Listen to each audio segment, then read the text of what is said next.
Welcome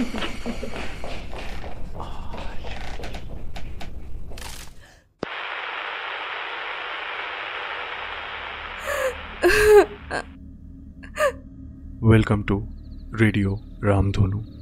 আমি ঋত্বিক আছি তোমার সঙ্গে। তুমি শুনছ অশরীরী। অশরীরীর এপিসোড নাম্বার 2-তে তোমাদের জন্য রয়েছে হাওড়ার একটি হন্টেড হসপিটালের গল্প। গল্প না, সত্যি সত্যি ভৌতিক ঘটনা।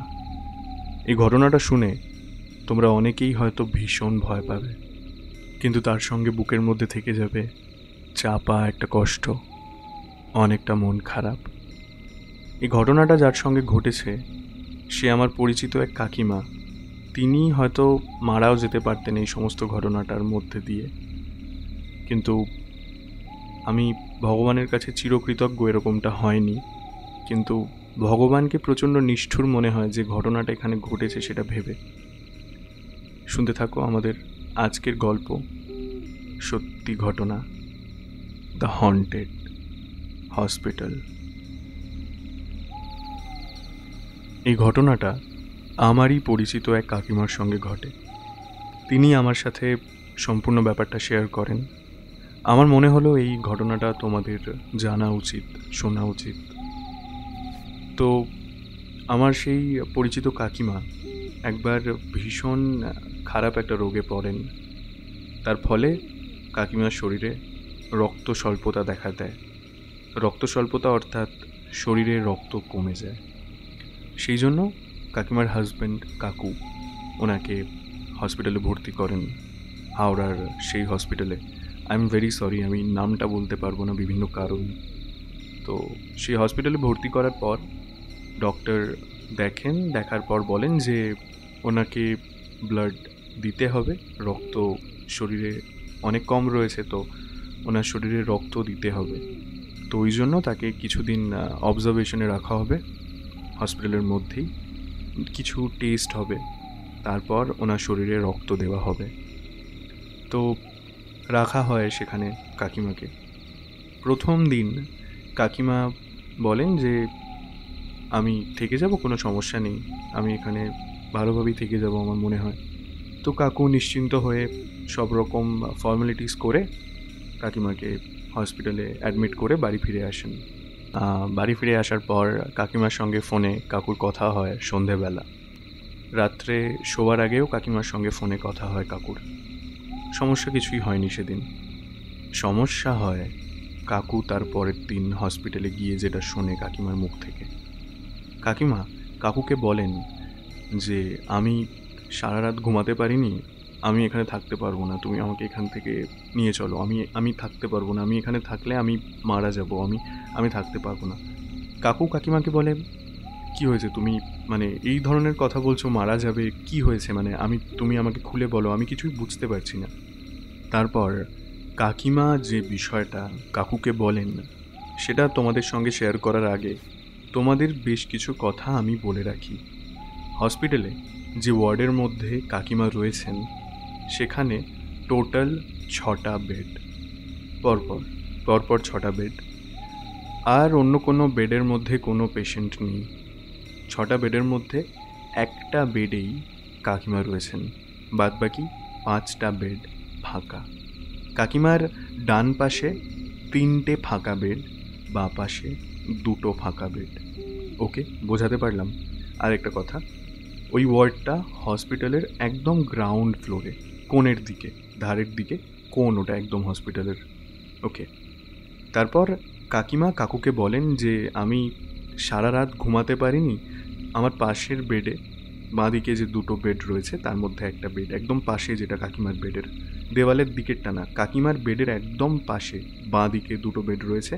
2টো বেডের মধ্যে কাকিমার পাশের বেডটা থেকে সারা রাত নাকি কান্নার আওয়াজ এসছে মহিলা কণ্ঠে।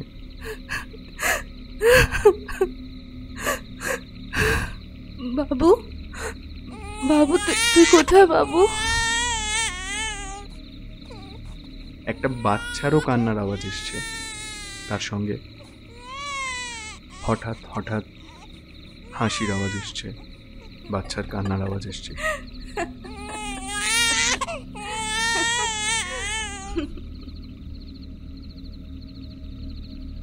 এরকম প্রায় সারা রাত চলতে থেকেছে। ইভেন নার্সদেরকে ডাকার জন্য কাকিমাকে একটা ঘন্টা দেওয়া হয়েছিল এমার্জেন্সিতে।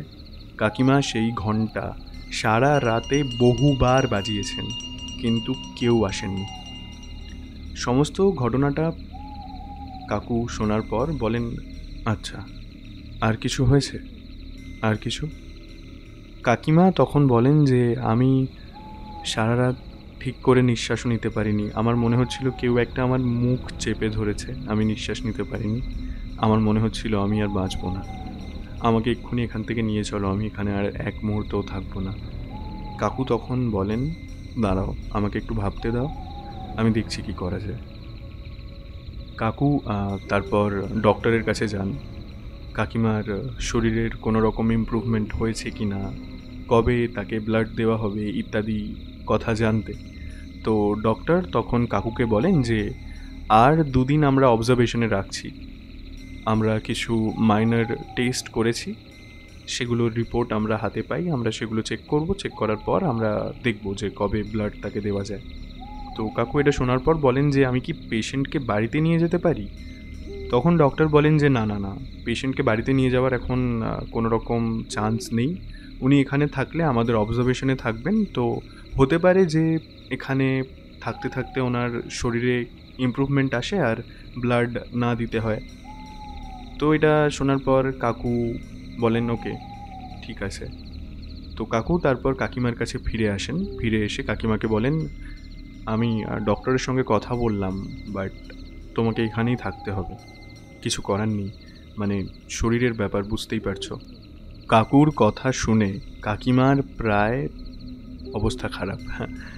কাকিমা কাকুকে কাঁদতে কাঁদতে বলল যে তুমি আমাকে এখান থেকে নিয়ে চলো, আমি এখানে থাকবো না, আমি এখানে কিছুতেই থাকবো না, যাই হয়ে যাক আমি এখানে থাকবো না, হয় তুমি আমাকে এখান থেকে নিয়ে চলো, না হলে তুমি আজকে আমার সাথে এখানে থাকো, আমি নইলে এখানে থাকবো না। কাকু তখন কাকিমাকে বলে যে আচ্ছা, আমি দেখছি কি করা যায়। তারপর হসপিটালের যে অথরিটি রয়েছে সেখানে কাকু যান, যাওয়ার পর ওনাদের সঙ্গে ডিসকাস করেন যে আজকে আমার পেশেন্টের একটু মানে সমস্যা হচ্ছে, তো আমি কি আমার পেশেন্টের সাথে থাকতে পারি, আর ওই ওয়ার্ডটা তো ফাঁকা, তাহলে আমি যদি থাকতে পারি তাহলে খুব ভালো হয়। তো অথরিটি কাকুকে পারমিশন দেন থাকার। তারপর কাকু কাকিমার কাছে যায়, যাওয়ার পর কাকিমাকে বলে, শোনো না, তুমি ভয় পেও না, আজকে আমি তোমার সঙ্গে থাকবো। কাকিমার মনে একটু শান্তি আসে। তারপর কাকু কিছুক্ষণের জন্য বাড়ি যায়, বাড়ি যাওয়ার পর বাড়ি থেকে তার কাজকর্ম করে সন্ধেবেলা কাকিমার কাছে আসে হসপিটালে। আসার পর তো রাতে তারা ডিনার করে ঘুমিয়ে পড়ে, শুয়ে পড়ে। রাত 11টার দিকে কাকু কাকিমা দুজনেই শুয়ে পড়ে। শুয়ে পড়ার পর কাকু দেখে যে চারিদিকটা শান্ত, 6টা বেড, একদম কাকিমার বাঁ দিকে যে বেড থেকে রাত্রিবেলা আগের দিন আওয়াজ আসছিল সেই বেডেই কাকু শোয় কাকিমার পাশে। কিছুক্ষণের মধ্যে কাকু কাকিমা দুজনেই গল্প করতে করতে ঘুমিয়ে পড়ে।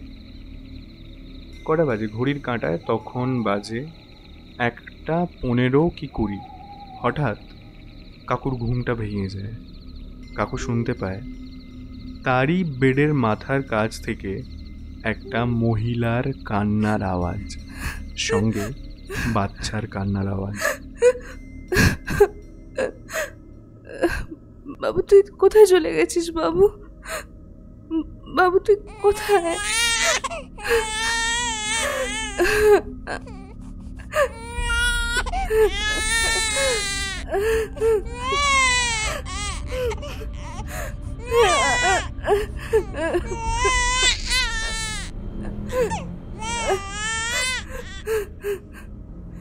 দুটো আওয়াজ একসঙ্গে আসছে, যেন মনে হচ্ছে কাকুর এক কানে মহিলার আওয়াজ আসছে কান্নার, আর এক কানে বাচ্চার আওয়াজ।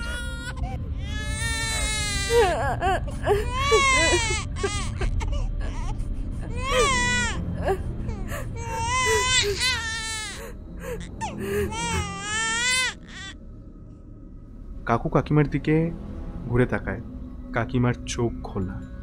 কাকিমা প্রায় চুপচাপ অবস্থায়, নিস্তব্ধ অবস্থায় রয়েছে, চোখ খোলা, ভয় কুঁকড়ে আছে কাকিমা, পুরো ভয় কুঁকড়ে আছে। তারপর কাকুর হঠাৎ মনে হয় যে বিছানায় তিনি শুয়ে আছেন সেই বিছানাটা ভিজে। কাকু হাত দিয়ে দিয়ে দেখেন সত্যি তো ভিজে। কাকু হঠাৎ করে উঠে বসেন, উঠে বসে দাঁড়িয়ে বিছানায় দেখেন বিছানার মধ্যে পড়ে আছে রক্ত। কাকু তখনই চিল্লে ওঠেন, রক্ত রক্ত রক্ত।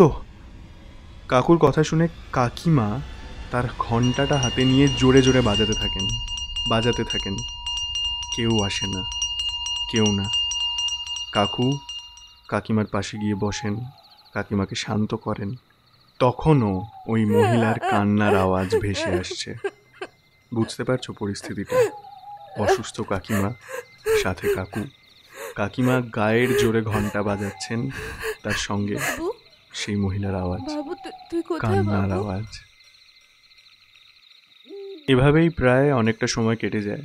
কাকু হাতের ঘড়িটায় দেখেন যে সময় সকাল তখনও হতে দেরি, ওই 3:40, 4টে এরকম একটা টাইম ছিল, যতদূর আমি শুনেছি কাকিমার মুখে।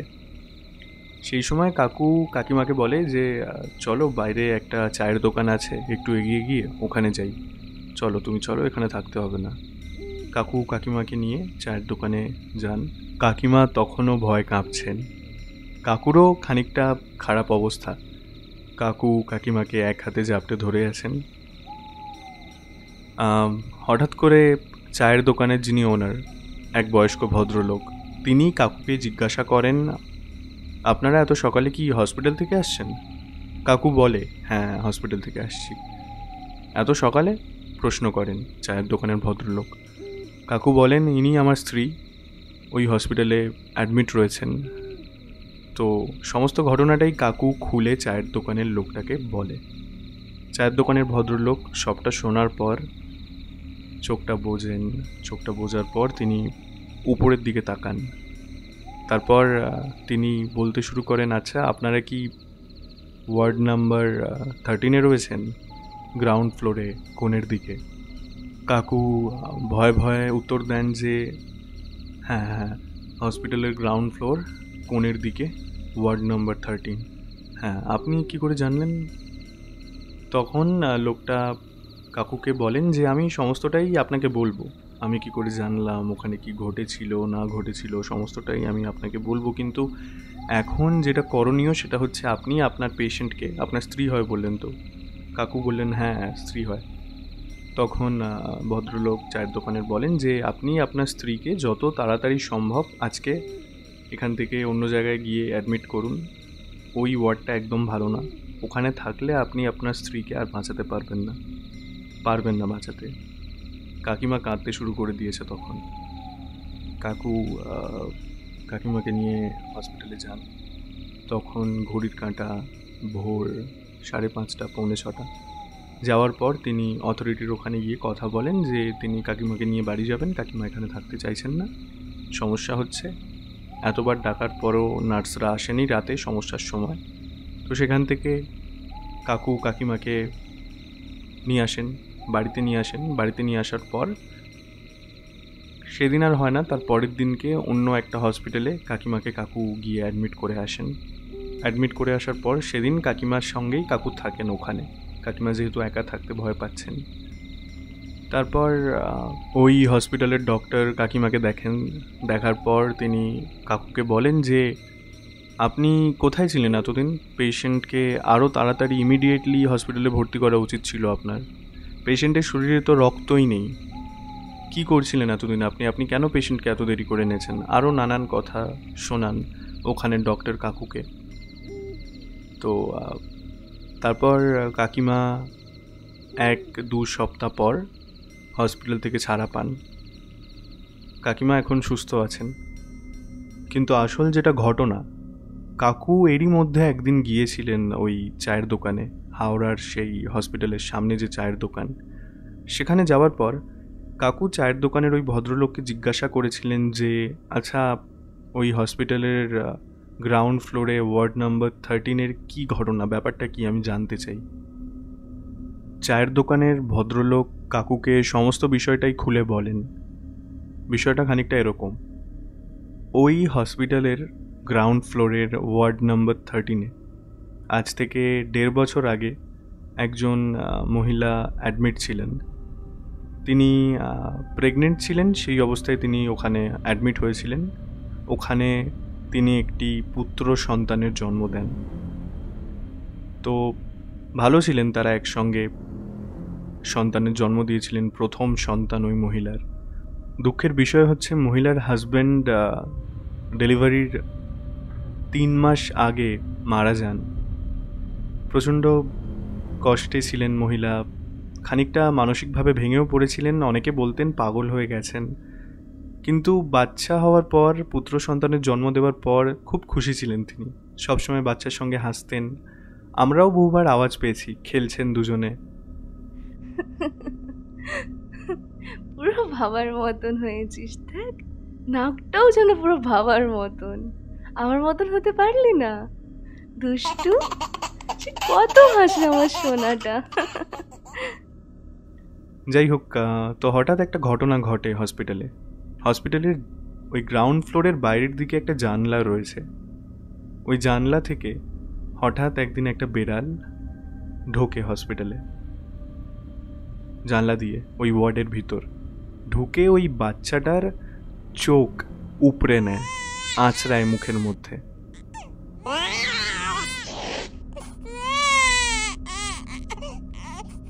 কাকু তখন চায়ের দোকানের ওই ভদ্রলোককে খানিকটা থামিয়ে জিজ্ঞাসা করেন, আচ্ছা সেই সময় কি ওই বাচ্চার মা ওই ভদ্রমহিলা ছিলেন না ভিতরে? ভদ্রলোক উত্তর দেন যে হ্যাঁ ছিলেন, তিনি ভিতরেই ছিলেন। শোনা যায় যে তিনি সেই সময়টা ঘুমোচ্ছিলেন। আর নিচের গ্রাউন্ড ফ্লোরে সেরকম স্টাফরা থাকে না, নার্সরাও থাকে না, সবাই ওই উপরেই থাকে। এখন নতুনভাবে হসপিটালটা তৈরি হওয়ার পর থেকে নিচের ফ্লোরে সেরকম খুব একটা যত্নও করা হয় না। আপনি নিশ্চয়ই দেখেছেন নিচের ফ্লোরটা খুব একটা পরিষ্কার পরিচ্ছন্ন নয়। কাকু মাথা নাড়েন। ভদ্রলোক আবার বলতে শুরু করেন, তারপর ভদ্রমহিলা যখন জানতে পারেন তার বাচ্চার সঙ্গে এরকম ঘটনা ঘটেছে, তখন তিনি নিজেকে ঠিক রাখতে পারেননি। ডাক্তাররাও অনেক চেষ্টা করেছেন, কিন্তু ওই বাচ্চাকে বাঁচাতে পারেননি।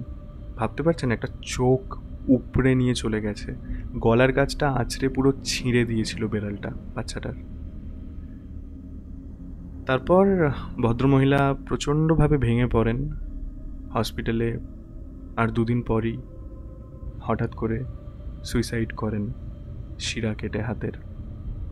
তারপর থেকে ওই ওয়ার্ডের মধ্যে যারা আসেন তাদের সঙ্গে এরকম নানান ঘটনা ঘটতে থাকে। আমরা শুনতে পারি যে ওই ওয়ার্ডের মধ্যে যারা থাকেন তাদের শরীরের রক্ত কমে যায়। জানি না সত্যি কি মিথ্যে।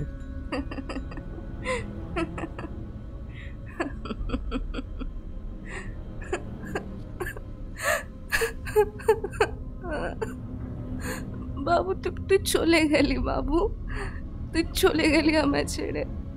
বিড়ালটা সব শেষ করে দিল, বিড়ালটা সব নষ্ট করে দিল আমার। বাবু তুই দেখিস, তুই দেখিস বাবু, আমি বিড়ালটাকে ছাড়বো না, আমি কাউকে ছাড়বো না, কাউকে না।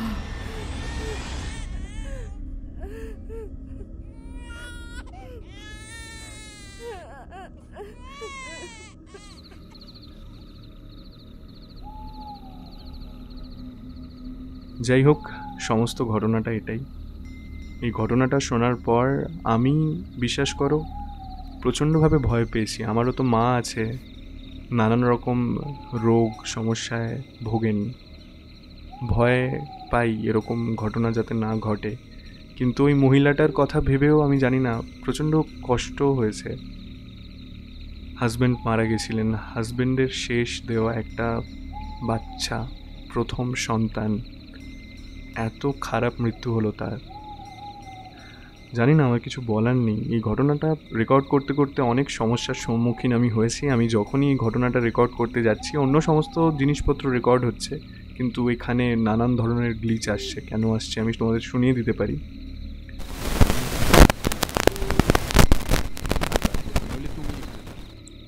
খারাপ লাগছে খুব ওই ঘটনাটা পুরোটা শুনে, তবে ভালো লাগছে ওই ওই হসপিটালে থাকলে হয়তো এই আমার পরিচিত কাকিমাকে বাঁচানো যেত না।